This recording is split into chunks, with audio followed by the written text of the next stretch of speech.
Greetings, adventurers. Today is the day. A new player has joined the table. Now we're going to need to create a character sheet for this new adventurer so that they can properly join our party.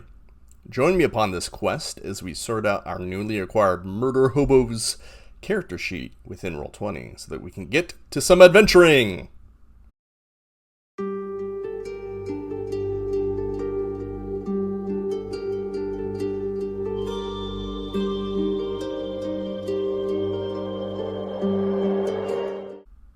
We find ourselves within Roll20. Our new player has chosen to play a Paladin. He's already confirmed this token for his character, so I've gone ahead and brought it into our game. To get started on creating their character sheet, we're first going to need to create a character in our campaign's journal. Then we can generate a character sheet and assign it from there. To do this, we are going to need to open our journal, navigate to our right toolbar, and our journal is going to be this book-looking icon pinned at the top of the toolbar. Go ahead and open that.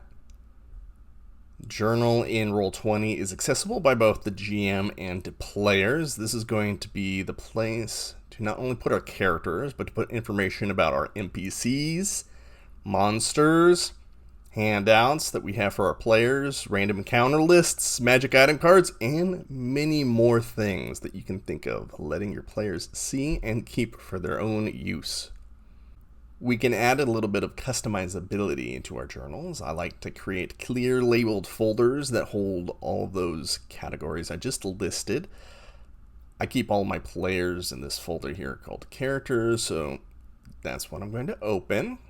We can see our other party members here, and I'm going to add a character here.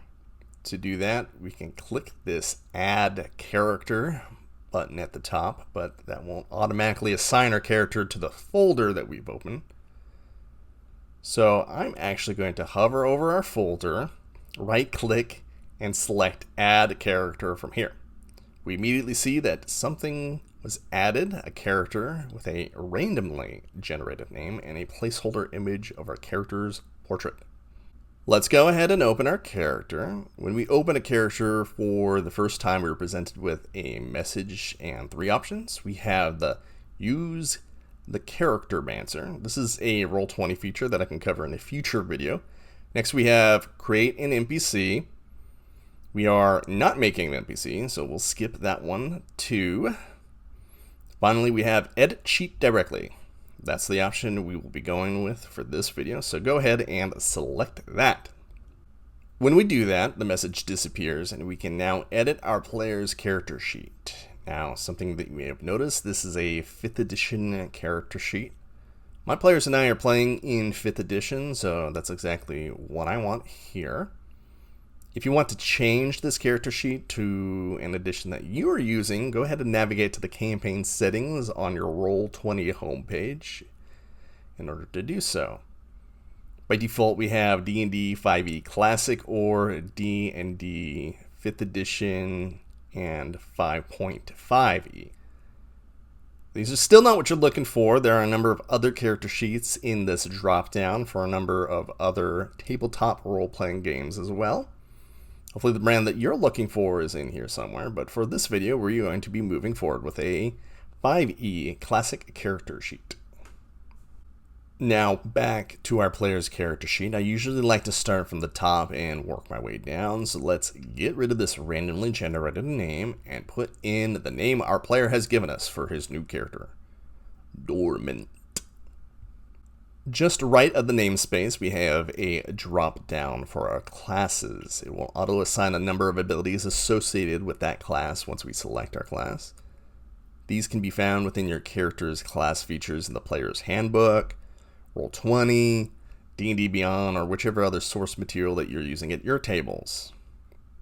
Let's head back to the drop down, scroll down to find our class. Dormant is a Paladin, but obviously select the class to whichever kind of character that you are trying to create. But moving forward, we will be making a Paladin. We can now see that our saving throw abilities and hit dice have been assigned. That's great. That's exactly what we want to happen. Sometimes Roll20 can be a bit quirky and not assign these. If that's the case, then just be sure to assign them manually. Now, finishing up our top information, let's put our race, which is going to be human. Everything else we can just leave alone for now because we're starting this character at level 1 and we do not yet have a subclass. So let's move on to our attributes. There are a few ways that we can fill out our attributes. You can decide what works best for you and your players at your table. I found that point buy method is the fairest way to roll attributes. It ensures that you don't have one player with very low stats. It also prevents that one player from rolling the luckiest, highest stats of all time. This method can be found on page 13 of the 5e Player's Handbook, or you can just Google it. Point buy looks like this. All of your attributes start at 8, and you have a pool of 27 points to buy the attributes of your choosing.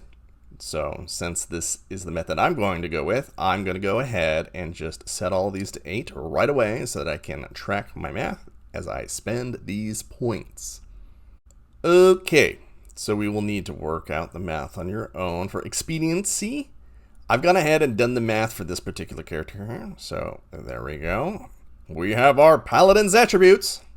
We're going to go ahead and circle back to our attributes in a little bit to add our racial bonus, but for now I'm going to go ahead and move on to our skills. According to our class section, these are the skills that we can choose from. I've gone ahead and consulted with our player and this character ahead of time, so let's find the skills in the section that they want to be proficient in. We get 2 skills, and those are going to be athletics and religion. With these being proficient, it adds our proficiency bonus whenever we roll these 2 skills on this character sheet now.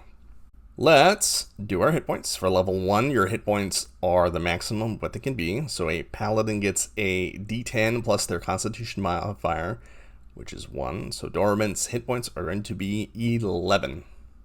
Right above that, we have our speed, which is going to be 30 for humans. Easy enough. Right next to that is our armor class. Paladins have armor specialties, and this character will start with a little bit of armor, so I'm going to go ahead and set that to 15. Just below this section is our attack and weapon section. Let's go ahead and set one of these up. These behave like a macro. If you're curious about how those work, go ahead and watch my last video on them. But the TLDR is placing a weapon here will speed up attacking because Roll20 will handle a lot of the math that goes along with attacking in Dungeons & Dragons behind the scenes.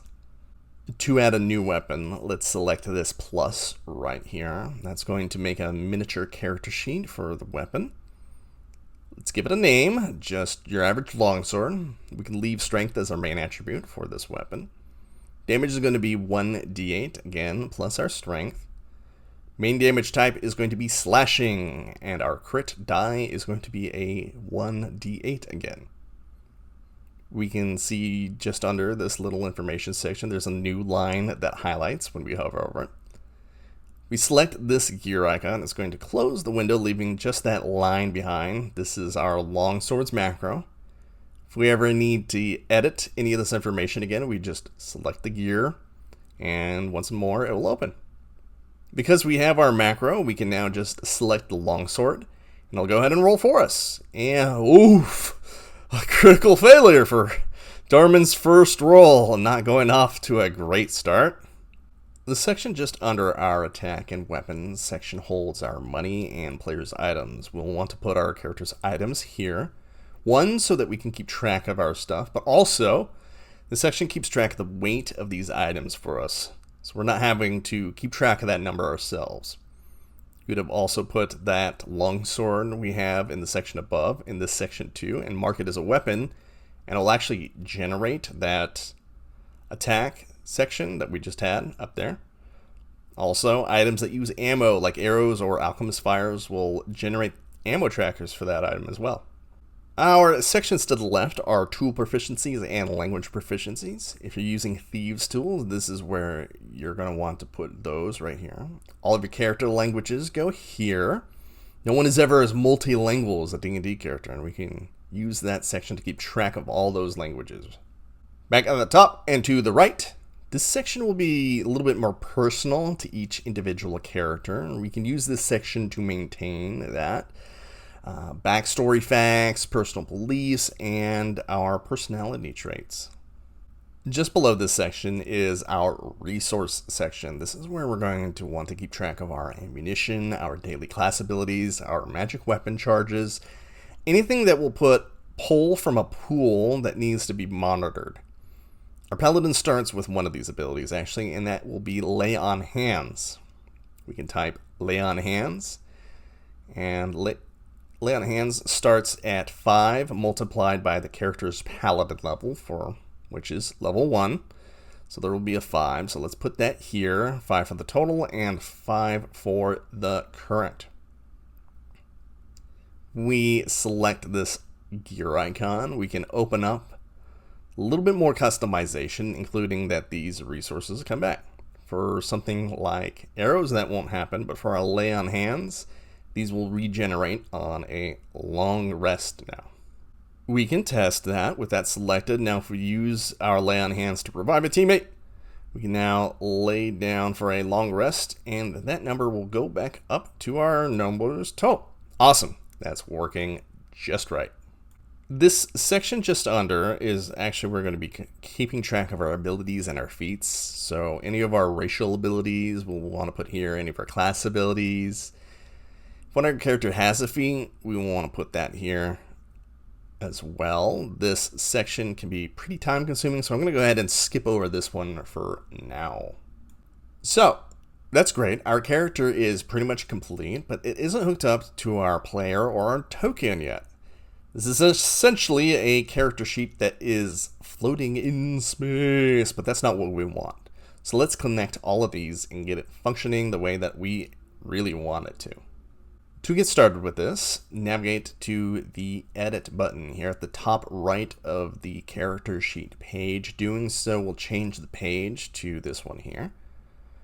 Very importantly, whose character is this and who can edit this character sheet? Now, in this section, can edit and control by, we can assign that, selecting this drop down and selecting our player that this character belongs to. You could also allow everyone at the table to be able to control and edit this character. I would only select this if you really trust your players. It can be beneficial for everybody to be able to move the entire party, but the downside is that if there's any sort of trust issues with other players, messing around with other players' characters, so I'll leave that option for you as the Dungeon Master and ultimate decision maker at your table to decide. Above this section is the in-player's journal. As a new party member at the table, we're definitely going to want to select all players here.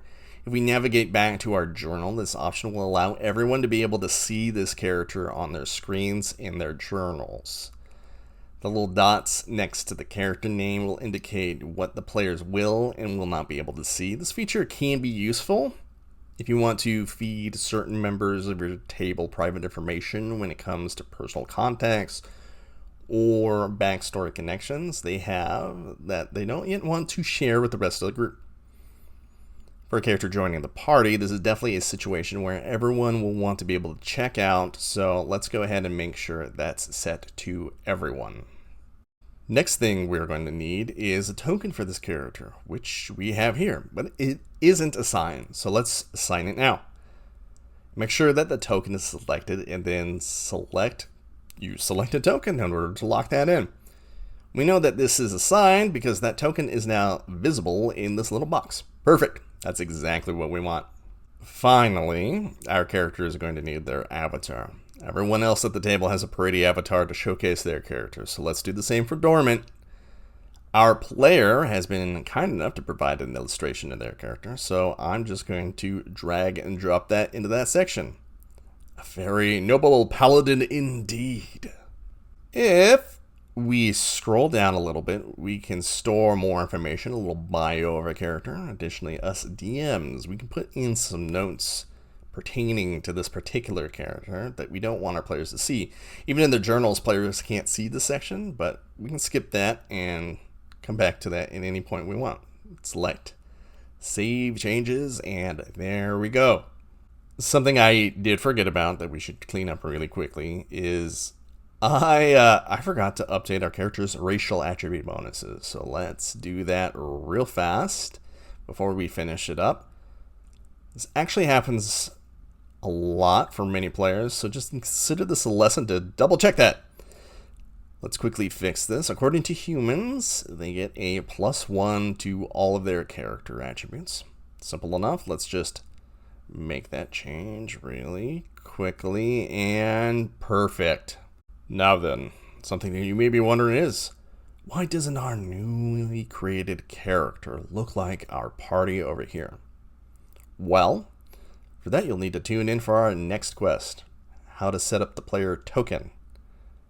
Until then, thank you for joining me on this quest adventures.